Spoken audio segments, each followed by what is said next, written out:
Hi hello ಎಲ್ರಿಗೂ ನಮಸ್ಕಾರ. ಮತ್ತೆ ನನ್ನ ಚಾನಲ್ಗೆ ಸ್ವಾಗತ. ನನ್ನ ಹೆಸರು ವೀಕ್ಷಿತ. ನನ್ನ ಚಾನಲ್ ಹೆಸರು ಸಿಂಪ್ಲಿ ಬ್ಯೂಟಿಫುಲ್ ಕನ್ನಡ. ಇವತ್ತಿನ ಸಮಯದಲ್ಲಿ ಹಲವರಿಗೆ ಮಂಡಿ ನೋವಿನ ಸಮಸ್ಯೆ ಇದೆ. ಇದಕ್ಕೆ ನಾನಾ ರೀತಿಯ ಮೆಡಿಸಿನ್ಗಳನ್ನು ತಗೊಳ್ತಾನೆ ಇರ್ತಾರೆ.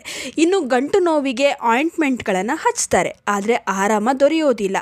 ಅದಕ್ಕಾಗಿ ಇವತ್ತಿನ ವಿಡಿಯೋನಲ್ಲಿ ಮಂಡಿ ನೋವಿಗೆ ಸುಲಭ ಪರಿಹಾರನ ತಿಳಿಸ್ಕೊಡ್ತಾ ಇದ್ದೀನಿ. ತುಂಬ ಸುಲಭ ಪರಿಹಾರ ಇದು. ನೋವಿನಿಂದ ತಕ್ಷಣ ಆರಾಮ ದೊರೆಯುತ್ತದೆ. ರಾತ್ರಿ ಆರಾಮವಾಗಿ ನಿದ್ದೆ ಮಾಡ್ತೀರಾ. ಹಾಗಿದ್ರೆ ಏನು ಗೊತ್ತಾ ಇದು? ಈರುಳ್ಳಿಯ ಮಸಾಜ್. ಏನು ಈರುಳ್ಳಿಯಿಂದ ಮಸಾಜಾ? ಇದರಿಂದ ಏನು ಪ್ರಯೋಜನ ಅಂತ ಯೋಚನೆ ಮಾಡ್ತಾ ಇದ್ದೀರಾ? ಅಥವಾ ಈರುಳ್ಳಿಯಿಂದ ಗಂಟು ಅಥವಾ ಮಂಡಿ ನೋವು ಹೇಗೆ ಕಡಿಮೆ ಆಗುತ್ತೆ ಅಂತ ಯೋಚನೆ ಮಾಡ್ತಾ ಇದ್ದೀರಾ? ಖಂಡಿತ ಆಗುತ್ತೆ. ಇದು ಹಳೆ ಕಾಲದ ಒಂದು ಉಪಾಯ. ಬನ್ನಿ ಹಾಗಾದರೆ ಈ ಸರಳ ಮನೆ ಮದ್ದನ್ನು ನೋಡ್ಕೊಂಬರೋಣ.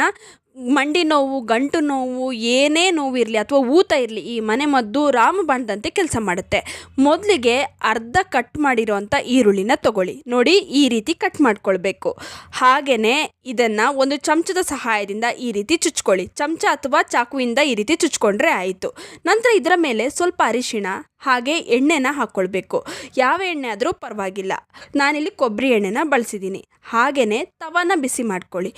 ತವ ಬಿಸಿ ಆದಮೇಲೆ ಏನು ನಾವು ಚುಚ್ಚಿರ್ತೀವಲ್ಲ ಈರುಳ್ಳಿನ, ಅದನ್ನು ಆ ತವದ ಮೇಲೆ ಇಟ್ಟು ಚೆನ್ನಾಗಿ ಸುಟ್ಕೊಳ್ಬೇಕು. ಸ್ವಲ್ಪ ಬಿಸಿ ಆದರೆ ಸಾಕು. ಬಿಸಿ ನಿಮಗೆ ತಡ್ಕೊಳ್ಳೋದಕ್ಕಾಗಬೇಕು. ಅಷ್ಟು ಬಿಸಿ ಆಗೋ ತನಕ ಚೆನ್ನಾಗಿ ಅದನ್ನು ಬಿಸಿ ಮಾಡ್ಕೊಳ್ಳಿ.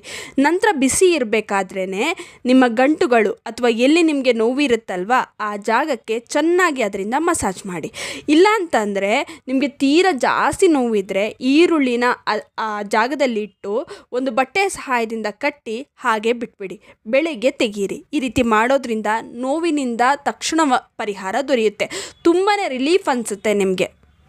ಇನ್ನು ಕೆಲವರಿಗೆ ಈ ಪಾದದ ಕೆಳಗಡೆ ತುಂಬ ಊತ ಇರುತ್ತೆ ಅಥವಾ ನೋವಿರುತ್ತೆ, ನಿಂತ್ಕೊಳ್ಳೋದಕ್ಕೂ ಆಗಲ್ಲ. ಅಂಥವರು ಕೂಡ ಈ ರೀತಿ ಮಾಡಬಹುದು. ತುಂಬಾ ಆರಾಮ ದೊರೆಯುತ್ತದೆ. ಇದು ಹೇಗೆ ನೋವನ್ನು ಕಡಿಮೆ ಮಾಡುತ್ತೆ ಅಂತ ಯೋಚನೆ ಮಾಡ್ತಾ ಇದ್ದೀರಾ? ನೋಡಿ, ಈರುಳ್ಳಿಯಲ್ಲಿ ಆ್ಯಂಟಿ ಇನ್ಫ್ಲಮೇಟರಿ ಹಾಗೂ ಆ್ಯಂಟಿ ಆಕ್ಸಿಡೆಂಟ್ ಪ್ರಾಪರ್ಟಿ ಇದೆ. ಇದು ನೋವನ್ನು ಕಡಿಮೆ ಮಾಡಿ ನರಗಳ ಸೆಳೆತವನ್ನು ತಗ್ಗಿಸುತ್ತೆ. ಬಿಸಿ ಮಾಡೋದ್ರಿಂದ ಬ್ಲಡ್ ಸರ್ಕ್ಯುಲೇಷನ್ ಚೆನ್ನಾಗಿ ಆಗುವಂತೆ ಮಾಡುತ್ತದೆ. ಅರಿಶಿಣದಲ್ಲಿ ಕರ್ಕ್ಯುಮಿನ್ ಇದೆ ಅಲ್ವಾ? ಇದು ಏನು ಮಾಡುತ್ತೆ? ಊತವನ್ನು ಕಡಿಮೆ ಮಾಡುತ್ತೆ. ಇವೆಲ್ಲ ಜೊತೆಗೆ ಸೇರಿದ್ರೆ ಮಂಡಿ ನೋವಿನಿಂದ ಅಥವಾ ಯಾವುದೇ ರೀತಿಯ ನೋವಿರಲಿ ನಿಮಗೆ, ಕಾಲಿನಲ್ಲಾಗಲಿ ಕೈಯಲ್ಲಾಗಲಿ, ಇದರಿಂದ ತುಂಬಾ ಕಡಿಮೆ ಆಗುತ್ತೆ. ಊತ ಕೂಡ ಕಡಿಮೆ ಆಗುತ್ತೆ. ಬರೀ ಈ ಮನೆ ಮದ್ದನ್ನು ಹಚ್ಚೋದ್ರಿಂದ ಅಥವಾ ಈ ಮನೆ ಮದ್ದನ್ನು ಬಳಸೋದ್ರಿಂದ ಅಷ್ಟೇ ನಿಮ್ಮ ಕೆಲಸ ಮುಗಿಯೋದಿಲ್ಲ. ಈ ರೀತಿ ಮಾಡೋದ್ರಿಂದ ನೋವಿಗೆ ಶಾಶ್ವತವಾಗಿ ಪರಿಹಾರ ಅಂತೂ ದೊರೆಯೋದಿಲ್ಲ. ನಿಮ್ಮ ಜೀವನ ಶೈಲಿಯಲ್ಲೂ ಕೂಡ ಸ್ವಲ್ಪ ರೀತಿಯ ಬದಲಾವಣೆಯನ್ನು ಮಾಡ್ಕೊಳ್ಬೇಕು. ಮಂಡಿಯಲ್ಲಿ ಲೂಬ್ರಿಕೇಷನ್ ಏನಾದ್ರು ಕಡಿಮೆ ಆದರೂ ಕೂಡ ನೋವು ಕಾಣಿಸುತ್ತೆ. ಆದ್ದರಿಂದ ನಿಮ್ಮ ದಿನನಿತ್ಯದ ಆಹಾರದಲ್ಲಿ ಕೊಬ್ಬರಿ, ತುಪ್ಪ ಈ ರೀತಿಯ ಪದಾರ್ಥಗಳನ್ನು ಸೇವಿಸಿ.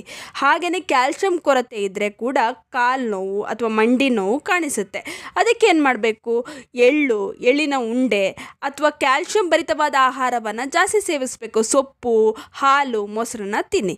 ಇನ್ನು ಈ ವಿಡಿಯೋ ಇಷ್ಟವಾಗಿದ್ದರೆ ಲೈಕ್ ಮಾಡಿ, ಶೇರ್ ಮಾಡಿ. ನಿಮ್ಮ ಅನಿಸಿಕೆ ಅಭಿಪ್ರಾಯಗಳನ್ನು ಕಮೆಂಟ್ ಸೆಕ್ಷನಲ್ಲಿ ತಿಳಿಸೋದನ್ನ ಮರಿಬೇಡಿ. ಸಬ್ಸ್ಕ್ರೈಬ್ ಮಾಡ್ಕೊಂಡಿಲ್ಲ ಅಂದರೆ ದಯವಿಟ್ಟು ನಮ್ಮ ಚಾನಲನ್ನು ಸಬ್ಸ್ಕ್ರೈಬ್ ಮಾಡ್ಕೊಳ್ಳಿ. ಹಾಗೆ ಪಕ್ಕದಲ್ಲೇ ಇರುವ ಬೆಲ್ ಬಟನ್ ಅನ್ನು ಕ್ಲಿಕ್ ಮಾಡಿ. ಹೀಗೆ ಪ್ರೋತ್ಸಾಹ ಕೊಡ್ತಾ ಇರಿ. ಪ್ರೋತ್ಸಾಹ ಕೊಡ್ತಿರೋ ನಿಮ್ಮೆಲ್ಲರಿಗೂ ತುಂಬಾ ಥ್ಯಾಂಕ್ ಯು.